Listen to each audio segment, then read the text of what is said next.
irrigación del tubo digestivo, ya que es nuestra clase que corresponde al día de hoy. ¿Ah?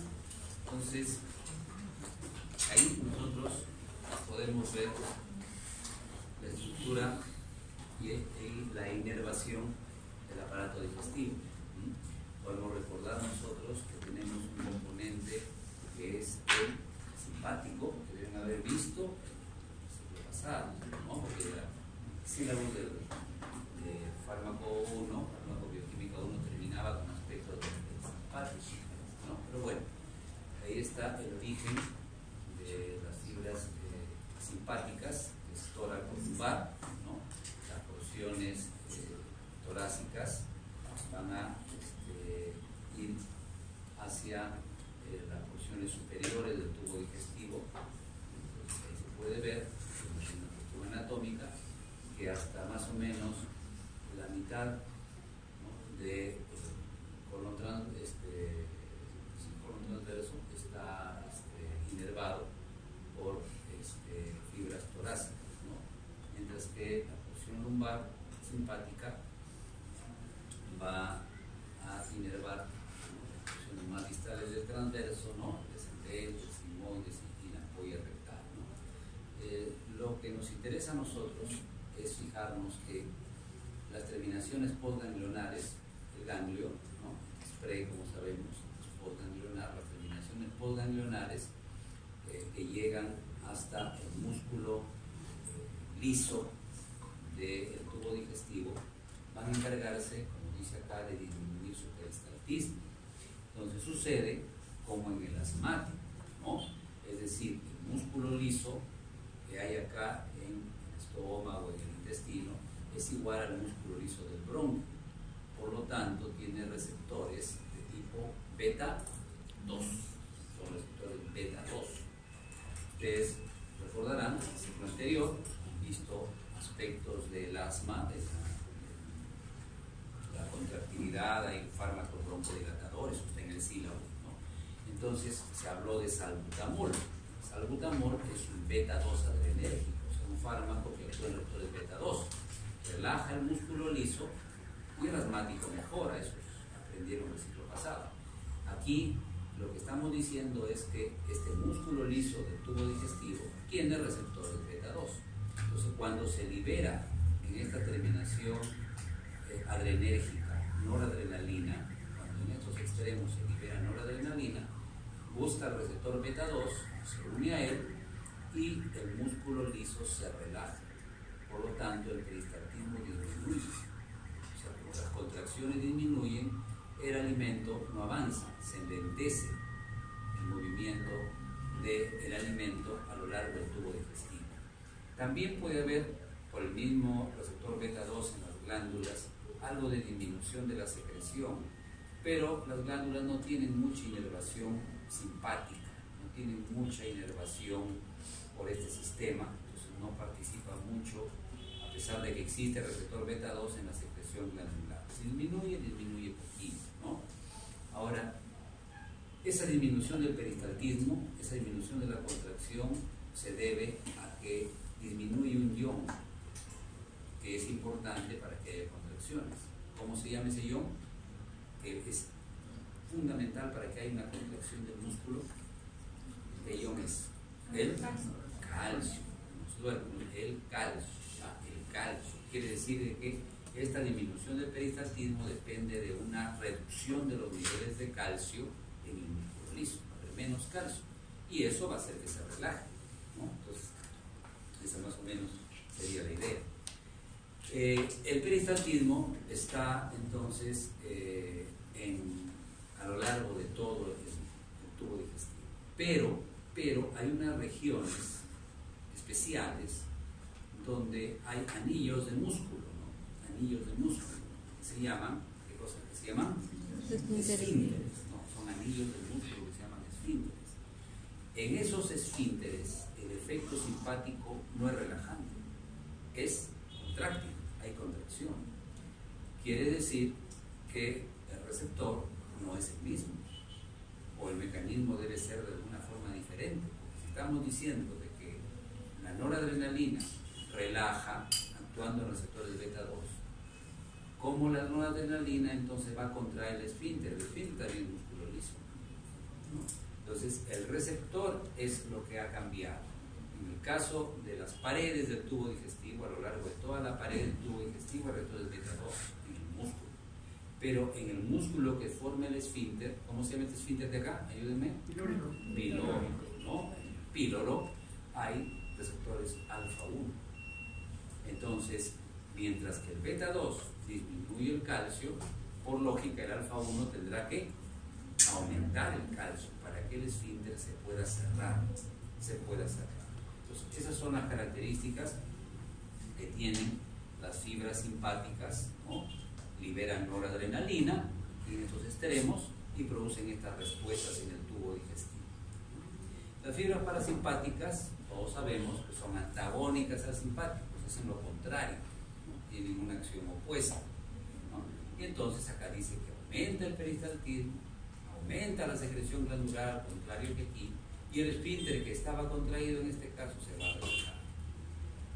¿Cuál es el neurotransmisor o modulador que utiliza el parasimpático? El simpático utiliza noradrenalina. ¿Y el parasimpático? Fuerte, sin miedo. Eso es. En este extremo de la neurona postganglionar se está liberando acetilcolina. Este es el nervio vago, ¿no? Se llama vago, pusieron vago justamente por eso, porque es un vago, ¿no? Se va desde el cerebro, se va casi hasta el colon, ¿no? Hasta poco más llega a la ampolla rectal, ¿no? Es el único par craneal, como saben ustedes, que tiene el trayecto tan largo. Todos los otros pares craneales se circunscriben a la cabeza o hasta el cuello quizás, pero el vago sale del tronco encefálico y se aleja bastante, ¿no? Hasta llegar hasta el intestino grueso inclusive. Bueno, entonces la neurona postganglionar, el parasimpático, que puede ser vagal o puede ser sacra, acá está el nervio sacro, ¿no? Cuando ya está muy lejos tiene que ser sacro, ya no llega el vago, libera acetilcolina. Acá se libera acetilcolina, aquí se libera acetilcolina, acá está liberando acetilcolina. Muy bien, ¿qué receptor tiene la acetilcolina? Así como la noradrenalina tiene sus receptores beta 2 y aquí en el esfínter alfa 1, aquí el receptor es, a ver, ¿cómo se llama?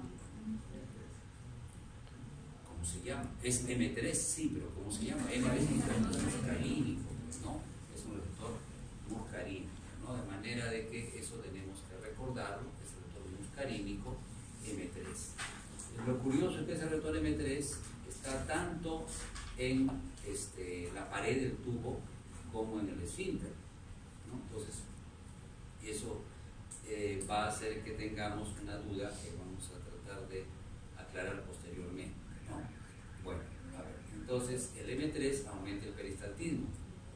Al aumentar el peristaltismo, al aumentar las contracciones de las paredes, lógicamente tiene que aumentar ¿qué cosa? El calcio.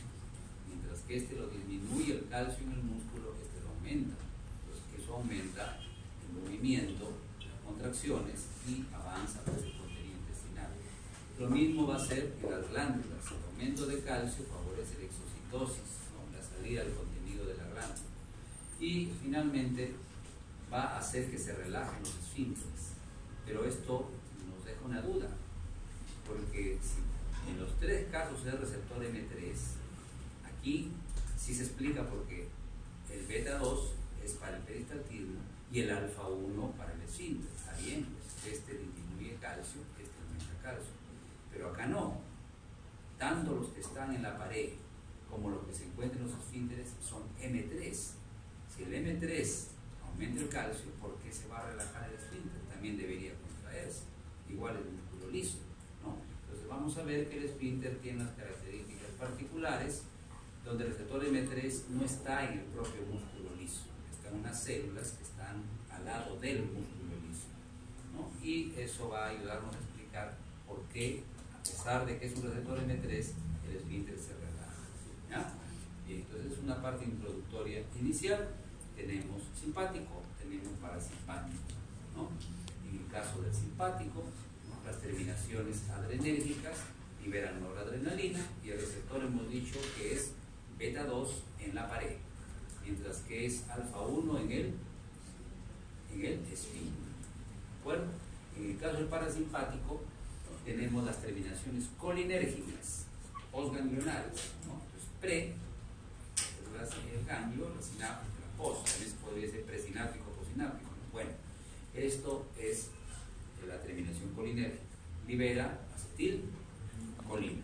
Y la acetilcolina actúa en receptores M3, tanto en la pared como en los esfínteres, ¿no? Igual que en las glándulas, ¿no? Haciendo las respuestas que están aquí. Bien, entonces nosotros vamos a ver que lo que hemos dicho está un poco encuadrado, ¿no?, en esta diapositiva, ¿no? Acá dice, está en inglés, pero es un inglés entendible, ¿no? Lo bueno o lo fácil del inglés médico es que es eso, se puede entender.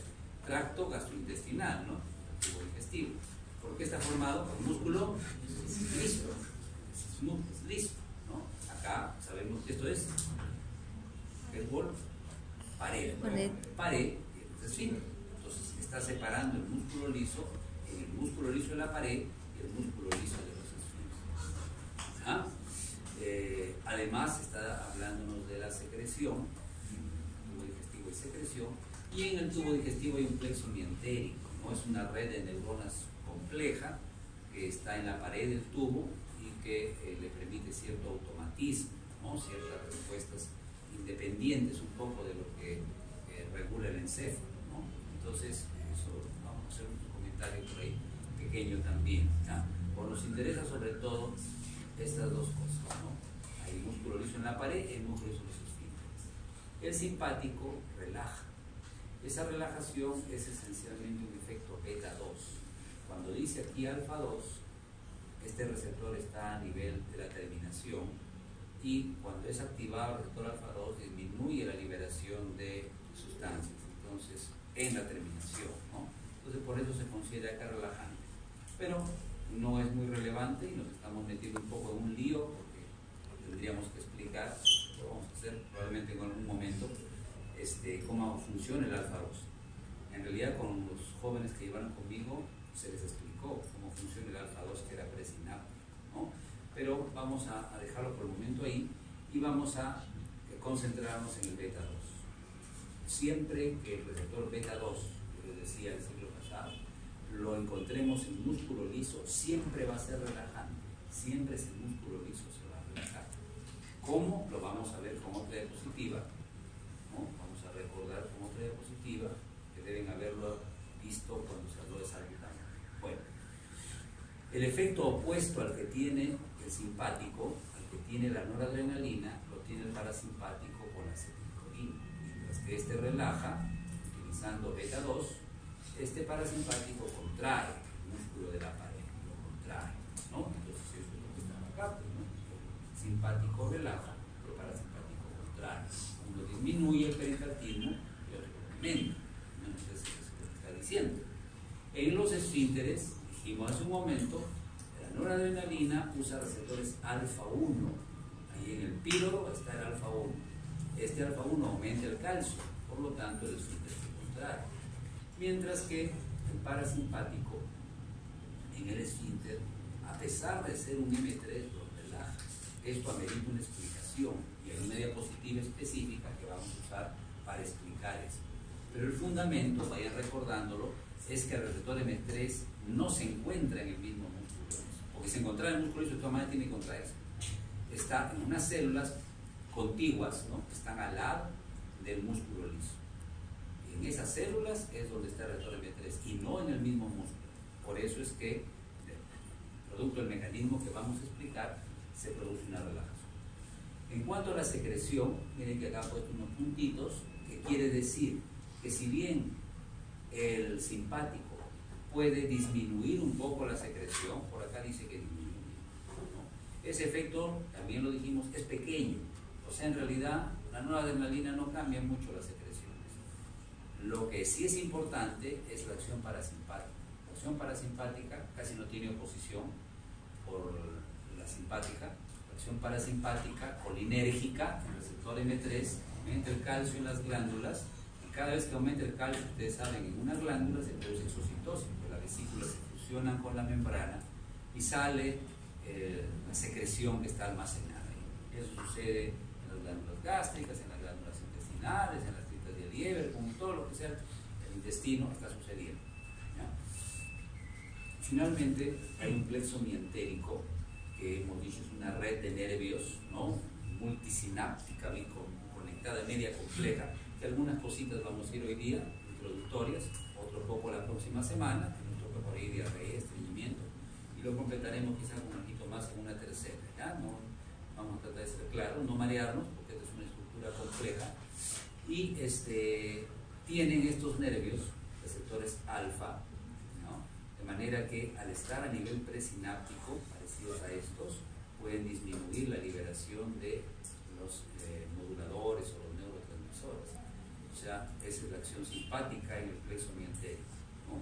Actuar en la terminación que libera las sustancias y reducir esa liberación. Mientras que el M1 más bien activa, ¿no?, activa la liberación, activa las neuronas, ¿no? Una neurona con alfa 1 va a disminuir, o alfa 2, perdón, va a disminuir su liberación, y una neurona con M1 más bien se va a activar, ¿no? Este sí es un poquito diferente por el número de los anteriores. Bueno, vamos a ver entonces cómo funciona un receptor M3, donde se une la acetilcolina y se va a contraer el músculo liso de la pared, ¿no? Va a contraerse el músculo y va a avanzar el alimento, por lo tanto va a haber un aumento del peristaltismo. Entonces, esta figura la conocen la mayoría de los que están acá, ¿no? Y la hemos explicado también para varios de ustedes, ya hemos estudiado el siglo pasado. ¿Sí? ¿Han visto ustedes, chicos, que llevaron rodas? Bueno, en todo caso, vamos a hacer una explicación un poco pausada que sirva para aquellos que no la han visto y para aquellos que ya la han visto como un refrescamiento, ¿no? A ver, esto de aquí, ¿no es cierto?, es una terminación colinérgica, es una terminación parasimpática. La forma que tiene es obviamente muy parecida a esto. Esto de aquí es la terminación colinérgica. En este extremo se está liberando la acetilcolina.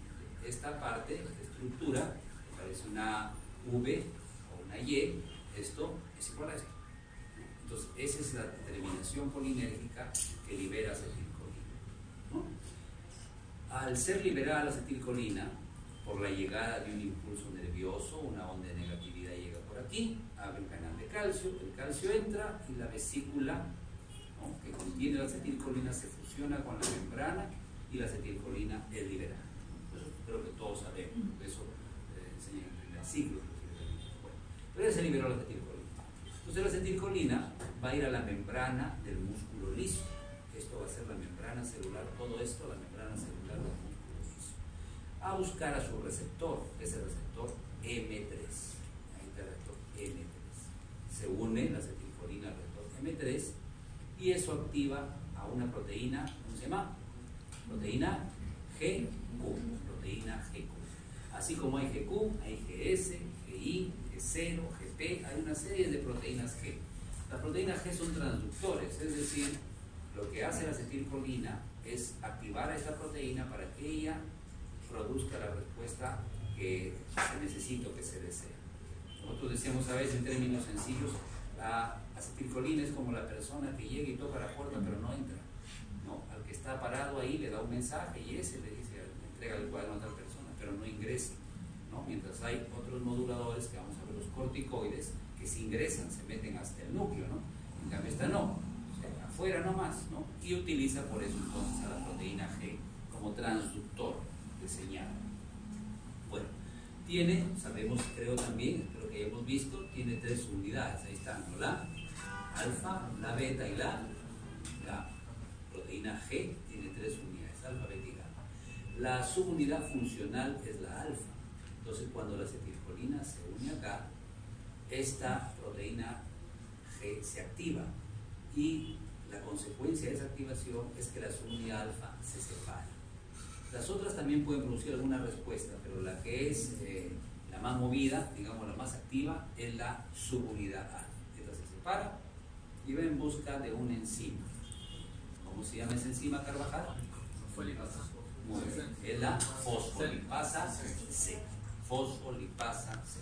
Entonces la fosfolipasa C se va a activar. Como toda enzima tiene que tener un sustrato. Una enzima tiene su sustrato. El sustrato es el fosfatidil inositol difosfato, ¿cierto? El fosfatidil inositol difosfato. Ese es su sustrato.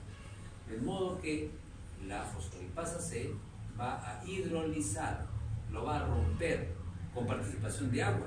Uno dice hidro, es agua. Hidrólisis quiere decir que esta enzima lo rompe, utilizando como parte de ese proceso agua, ¿no? Entonces se rompe en dos esto y se forman los dos segundos mensajeros. El primer mensajero es la acetilcolina, los segundos mensajeros que van a poner en marcha la respuesta son estos dos productos: enzima, sustrato, productos. El diacilglicerol y el inositol trifosfato, ¿no? Esos son los dos segundos mensajeros. ¿De dónde salieron? De la ruptura de esto. ¿Y quién lo rompió? La fosfolipasa C. ¿Y quién lo activó a esta? La proteína G. ¿Cuándo se activó? Cuando se unió acá la acetilcolina. ¿Sí? ¿Estamos claros? Bien.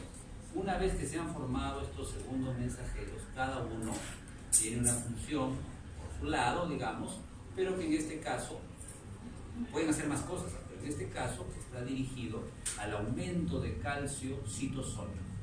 El objetivo de esto es que aumente el calcio dentro de la célula. Entonces el IP3 tiene su receptor, ¿cómo se llamaba? ¿Recuerdan? El receptor de rianodina, ¿no? Bueno, no importa, tiene su receptor acá en el retículo sarcoplástico y se va a liberar entonces calcio que está guardado acá. El diacilglicerol no actúa directamente, activa una proteína sinasa o quinasa, está bien, es lo mismo, proteína sinasa C.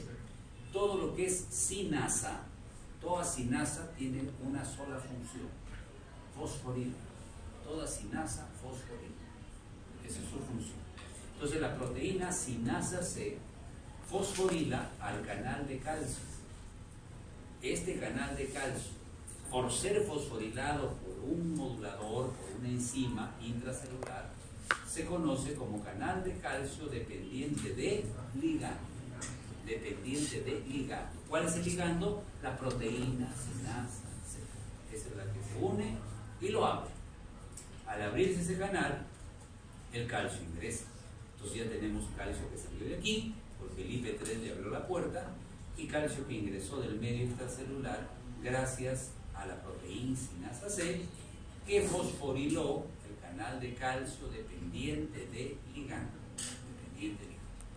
Existen otros canales de calcio que no se abren por la proteína sinasa C, sino que cuando comienza a entrar calcio, acá comienza a volverse positivo, se abre un canal de sodio, se vuelve más positivo, y la despolarización, ¿no? Positivo adentro, negativo afuera, puede abrir canales de calcio dependientes de voltaje. Muy bien. Entonces, podríamos decir nosotros que el calcio tiene tres fuentes. El calcio que participa en la contracción del músculo liso tiene tres orígenes. Uno es el retículo sarcoplástico. Dos es el canal de calcio dependiente de ligando. Y tres, el canal de calcio dependiente de voltaje. El de voltaje se considera el más importante y vamos a ver en otro momento cómo es eso, ¿ya? Pero ya con el de voltaje, un chorro de calcio, es de tipo L ese canal, ¿ya? En otro momento hablamos un poquito más, estamos tratando de recordar con claridad esto y que para todos estemos iguales en la comprensión de esta parte. Entonces, como ya hay bastante calcio acá, que ingresó, salió de aquí, ingresó por el dependiente ligando, por el dependiente voltaje también ingresó. Con ese montón de calcio, va a formar un complejo con esta sustancia. ¿Cómo se llamaba? Calmodulina, ¿cierto? Entonces, el calcio se va a unir a la calmodulina. La calmodulina es una proteína, ¿no? Que tiene funciones reguladoras dentro de la célula. En este caso, va a participar en la contracción. ¿Cómo lo va a hacer? Se van a unir, ¿cuántos calcios? 4. 1, 2, 3, 4. Este no, los calcios, parte de la calmodulina. 4 calcios a una calmodulina. Están unidos, ¿no es cierto? Y ese complejo de 4 calcios calmodulina va a, dice acá, activar, va a activar a una enzima. La cadena ligera. Miosina, sinasa, de cadena ligera. Miosina, sinasa. ¿Qué hacen las sinasas? Fosforila. En este caso, ¿a quién fosforila?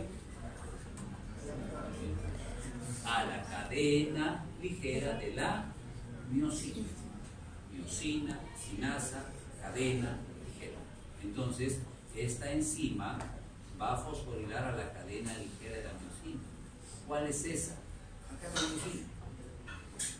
La miosina, como ven ustedes, tiene una porción fibrosa y una porción globular. La porción fibrosa tiene unas proteínas globulares más gruesas, todos se llaman las cadenas pesadas. Toda esta vaina, ¿no? Más estas partes de acá, son más grandes y voluminosas, son las cadenas pesadas. Y estas chiquititas, parecen tajaditas de limón, ¿no? Estas son las cadenas ligeras. Quiere decir que hay 2 cadenas pesadas y 4 cadenas ligeras. ¿Está claro? 2 cadenas pesadas, acá que están enrolladas y que terminan en estas tajadas grandes, y esta de acá es una cadena ligera. 2 acá, 3 que tengo acá, y la cuarta está ahí. 4 cadenas ligeras. Una de estas cadenas ligeras es la cadena ligera 20, la CL20, cadena ligera 20. Esa es la porción que es fosforilada por este enzima. Entonces acá dice miosina, sinasa, de cadena ligera, debería decir 20. Entonces esta enzima, sinasa, fosforila, le agrega fosfato acá. Imagínense que el puntero rojo es el fosfato, ahí está fosforilada. Ya está fosforilada la cadena ligera. Fosforilada, toda la cabeza ahora puede tener actividad de ATPase. Ahora toda la cabeza va a utilizar el ATP, lo va a hidrolizar en ADP y fosfato, y producto de esa hidrólisis, ¿no? Entonces se libera la energía que permite que esta miosina se enganche en la actina y se genere la contracción, ¿no? Se genere el pivoteo que se llama, jale y produzca el acortamiento y la contracción. ¿Sí?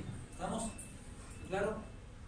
Entonces eso es lo que va a suceder en el receptor M3, pues, porque aquí me dice que el receptor M3 contrae, ¿no? La pared del intestino. Entonces si ahora yo tengo claro, acabo de recordar con claridad cómo sucede esto, ¿no? Estamos viendo de que depende de la liberación de acetilcolina, de la presencia de un receptor M3 acoplado a una proteína G, en este caso este Q, que tiene una enzima que hidroliza un sustrato, que da 2 segundos mensajeros, que aumentan el calcio, y que ese calcio con la calmodulina activan una enzima, una sinasa, que activa la cabeza de miosina para que se enganche en la actina y contracción.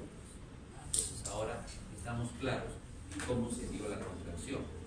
Un pequeño detalle para que no nos quedemos vacíos en el esquema, en la reacción del esquema. Acá yo veo M2 y veo un signo menos. Quiere decir que si como hay M3, hay M2, pero el M2 no está en el músculo, el M2 está en la propia terminación nerviosa, en la propia Y está. ¿Y para qué sirve el M2? Sirve para disminuir la liberación de acetilcolina. Es como un inhibidor. Cuando hay mucha acetilcolina, se une a este M2 y acá se produce un mensaje, ¿no? Una inhibición de la despolarización, una inhibición de la entrada de calcio. Si no entra calcio, no se libera acetilcolina. ¿Ya? Entonces es como una regulación por retroalimentación. Si hay mucha acetilcolina, ¿para qué vamos a liberar más? Este receptor capta eso y reduce la isocitosis. ¿Ya? Bueno, nosotros hablamos el ciclo pasado que el M2 estaba en dónde, Carolina. ¿En qué estructura estaba el M2? Acuérdate. Hemos hablado hace poco, Carolina. ¿En dónde estaba el M2? ¿Te acuerdas? ¿Tu apellido es? Tuyo, sí. Fíjate. Jícaro, claro. Jícaro. Nos pasó lista, pues llegó tarde, Jícaro. Le dirán al profesor con respeto, pero con claridad, que yo no les voy a dejar entrar si ustedes se pasan más de 5 minutos. Esa va a ser la tolerancia. No vengan con que estaba en clase y cada, digamos, el curso tiene su horario, ¿no? Bueno, Jícaro, ¿te acuerdas dónde está el M2? ¿Dónde está el M2? A ver, otra carita conocida. ¿En qué estructura? Está en el corazón. ¿En qué parte del corazón? No. ¿Dónde está el M2? No tengo muchas caras conocidas acá. ¿Ustedes con quién han llevado? Todos con Vladimir, ¿no? Bueno, pocos acá veo que han llevado conmigo. Bueno, ya, eso está en el sistema de conducción. Nodos. A ver. Ah, ya, pues, ¿y qué hacía ahí? A ver, acuérdate. Hace poco lo hemos visto. ¿Qué hacía? Hace poco, mandía, te olvidaste. Vamos a tener que recordar.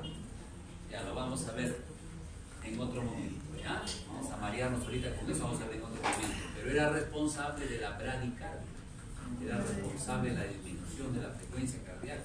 Este es un receptor inhibidor, entonces, si va a disminuir la frecuencia. Bueno, a ver, entonces, ¿estamos claros en esto? ¿Ya? De lo que acá sucede. Vamos a avanzar, ¿ya? Ya sé entonces que esta contracción M3, ¿no?, se debe a el aumento de calcio en el músculo liso de la pared. Se contrae, ¿no?, el músculo liso. Entonces teníamos una duda. El esfínter también es músculo, forma un anillo. Dice acá que el M3 está presente en ese esfínter y cuando se activa ese M3 que está en el esfínter hay una relajación. Pero acabamos de decir que cuando el M3 se activa, se contrae. Ahora resulta que también se puede relajar. Ese M3 trabaja así, los M3 trabajan así. Entonces, la solución a eso es que el receptor M3 en el esfínter no está en el músculo como acá, este es músculo. Está en una célula que está cerca al músculo. Acá está, esta es la figura sobre célula endotelial, el músculo liso vascular. Pero vamos a utilizar células, solamente que es una célula, ¿ya?, que está al lado del músculo liso del esfínter. ¿Ya? Célula y el músculo liso. El receptor M3 para la acetilcolina no está en el músculo liso. Cuando hablamos del esfínter, el receptor M3 está en una célula que está al lado del músculo liso. ¿Y qué va a suceder entonces? La acetilcolina va a ser lo mismo que acá. Esa figura que vamos a ver ahorita nos va a ayudar a recordar estos pasos. Es lo mismo, todo es lo mismo hasta aquí. Todo esto que hemos dicho por acá, que la fosfolipasa, todo es igualito hasta acá, ¿ya? Sino que aquí, como para tomarnos examen, no hay todos los intermediarios. Dice acetilcolina. ¿Se une a qué receptor? M3. Producto de esa unión se activa ¿quién? Que está acá pegado. La proteína. No hay tienes tomando examen. La GQ actúa sobre una enzima, ¿cómo se llama? Fosfolipasa C, PLC o fosfolipasa C. La GQ actúa. Entonces es lo mismo. Actúa sobre la fosfolipasa C. Y la fosfolipasa C, acá le falta una P, actúa sobre el citosol. ¿Y en qué lo descompone? Ya es lo que decimos. Es lo mismo. ¿Sí? El diacilglicerol activaba una proteínquinasa que facilitaba la entrada de calcio. Y el IP3 actuaba en el retículo. Consecuencia de esto, ¿aumenta quién? Hay un aumento de calcio. Al aumentar el calcio, acá la flechita voy a apuntar para arriba, pero bueno, al aumentar el calcio, ¿se va a unir a quién? Calcio, o sea, lo mismo que acabamos de decir. Pero ahora, ¿qué va a suceder?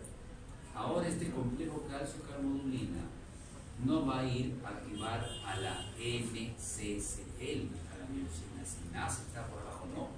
Ahora este complejo calcio-carmodulina en esta célula va a activar a una gnosis. óxido nítrico sintasa inactiva y lo va a convertir en activa. Una vez que está activa, ¿no?, la óxido nítrico sintasa va a actuar sobre otro sustrato, que es la arginina. Va a convertir en citrulina y óxido nítrico.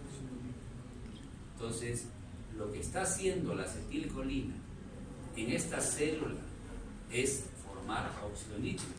Recién este óxido nítrico va a actuar en el músculo liso. Recién el óxido nítrico va a tener acción sobre el músculo liso. Como el óxido nítrico, todos ustedes saben que es relajante, entonces el esfínter se va a relajar. ¿Me dejo entender? Entonces la acetilcolina está actuando en un receptor M3 en una célula diferente al músculo liso. Por eso el esfínter se relaja. En cambio, cuando es en la pared, la acetilcolina actúa en el receptor M3 en el mismo músculo. En el mismo músculo. ¿Ah?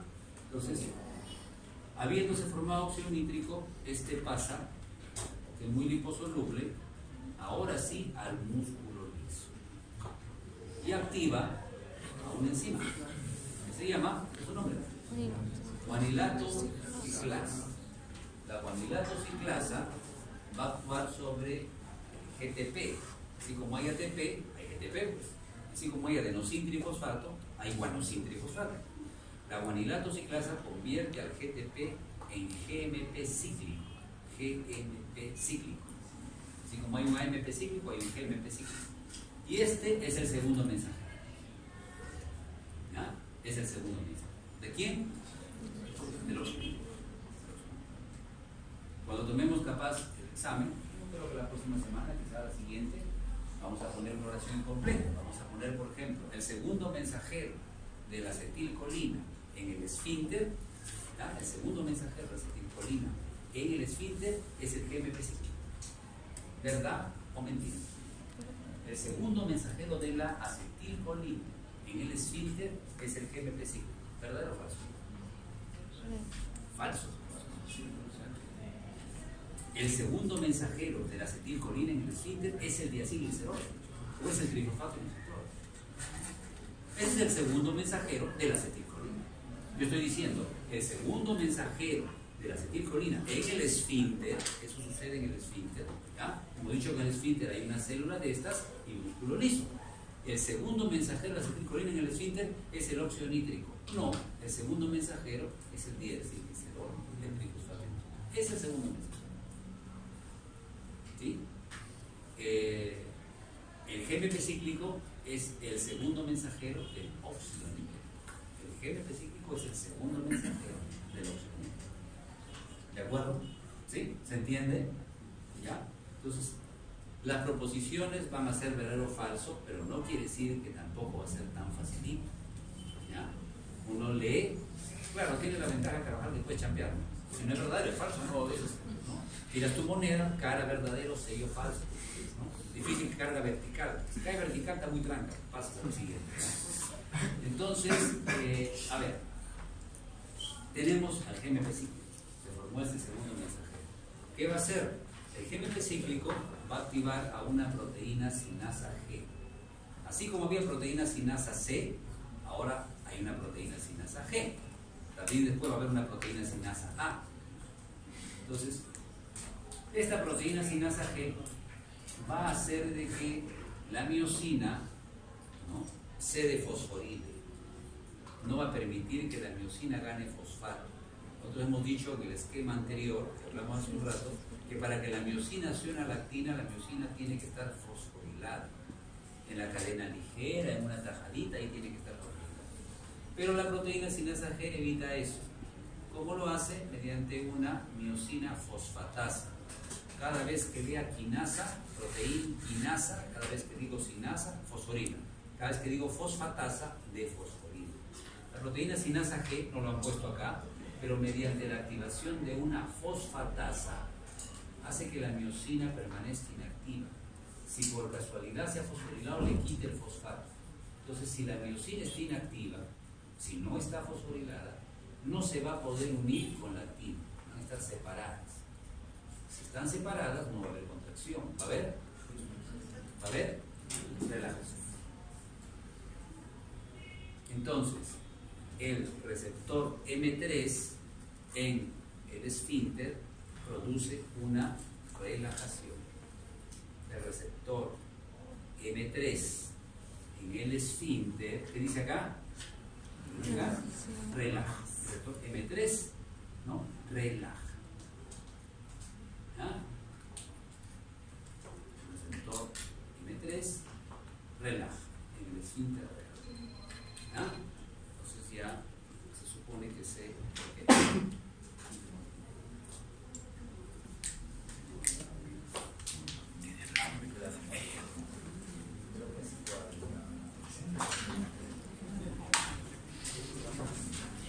No, pero enseñarlo más bonito que el anterior, o sea, les enseño más paciente.